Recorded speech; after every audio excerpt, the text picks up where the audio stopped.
Bonjour, je m'appelle Aude Saulnier. Je suis maman de 7 enfants et je travaille à l'école Notre-Dame de Toulberne depuis 4 ans. Euh, je m'occupe donc de la classe petite section, moyenne section en pédagogie Montessori.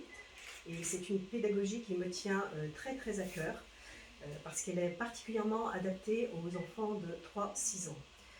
Cette pédagogie donc s'articule autour de 3 grands axes, donc les périodes sensibles, l'esprit absorbant et le libre choix. Les périodes sensibles.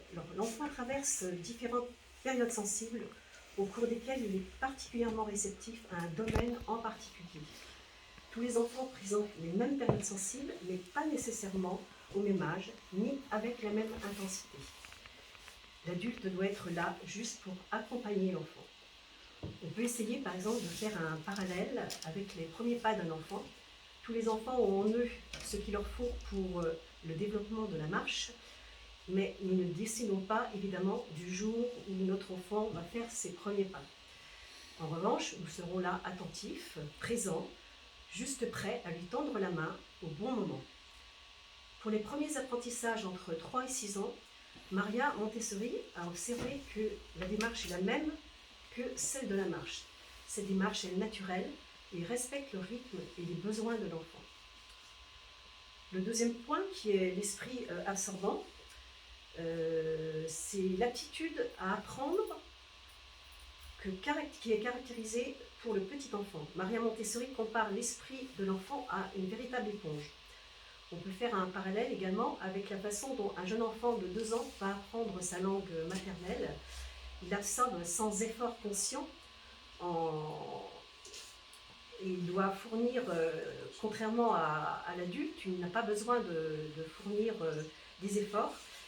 Et cette capacité d'apprendre en absorbant se manifeste jusqu'à l'âge de 6 ans.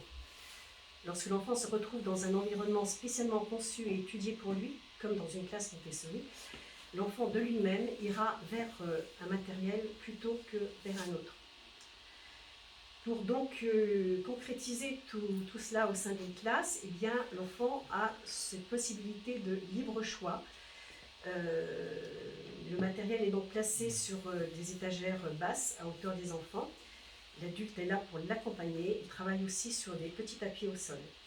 Chaque matériel n'existe qu'en un seul exemplaire, ce qui nécessite que l'enfant sache attendre que ce matériel soit disponible. On ne prend pas l'activité d'un autre enfant, on attend qu'il ait terminé. Donc ça demande effectivement un effort de la part d'un jeune enfant. Les progressions Montessori, elles s'articulent aussi sur 4 grands axes: la vie pratique, la vie sensorielle, le langage, écriture, lecture et les mathématiques. La vie pratique permet de développer la motricité fine chez l'enfant. Verser, transvaser, presser une éponge, l'utilisation de différentes pinces telles que la pince à sucre, pince à escargot, la pince à épiler, le lassage, etc. Elle permet à l'enfant de bien structurer sa pensée par l'organisation de son travail. L'autre axe, le deuxième axe, la vie sensorielle, elle permet de développer les 5 sens. Le matériel permet une discrimination de volume, de texture, lisse, rugueux, de poids, avec l'escalier marron, de bruit, des boîtes à sons, etc. Le langage, nous travaillons sur les sons à l'aide de petits objets, avec des petits exercices qui s'appellent mon petit œil, c'est-à-dire que l'enfant reconnaît le premier son d'un objet, puis sur les symboles correspondant aux sons, les lettres, à l'aide de lettres rugueuses. Le graphisme est travaillé dans les plateaux de semoule, sur une ardoise, et en dernier lieu sur le papier.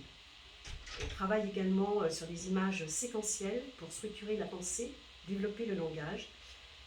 L'utilisation de l'alphabet mobile qui permet à l'enfant d'écrire des mots avant même de bien maîtriser l'usage du crayon, ce qui le motive énormément. En mathématiques, le matériel permet donc d'aborder de façon très très concrète et de façon sensorielle la numération, le système décimal, les opérations telles que l'addition, la soustraction.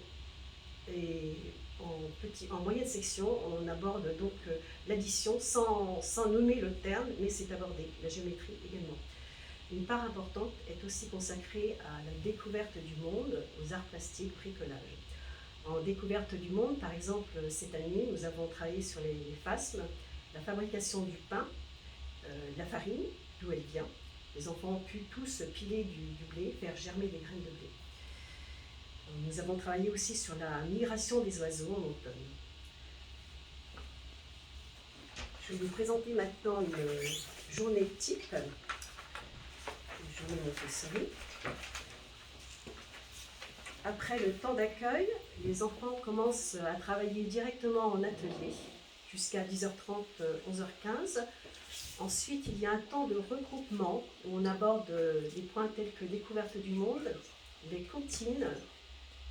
Nous terminons par un temps de prière et d'éveil à la fois. La motricité se fait 2 fois par semaine, 30 minutes avant la récréation. À 11h30, la récréation. Les enfants déjeunent dans la classe de 12h à 13h15. Ils font une sieste donc pour les petites sections et les moyennes sections qui en ont besoin. Le temps de repos pour les moyennes sections jusqu'à 14h et travail Montessori pour ceux qui ne dorment pas ensuite. Et 15h45, récréation. Voilà. Alors les récréations ont lieu en fin de journée. Pourquoi? Parce que ça peut paraître étonnant pour un jeune enfant de passer une grande partie de la matinée sans temps de récréation. Mais les enfants bougent en permanence dans la classe. Donc ils n'ont absolument pas besoin de ce temps à l'extérieur en milieu de matinée qui va couper leur travail et qui va même les perturber. Ouais. Je vous remercie pour votre écoute et je suis disponible donc, pour tous les parents qui souhaiteraient me rencontrer.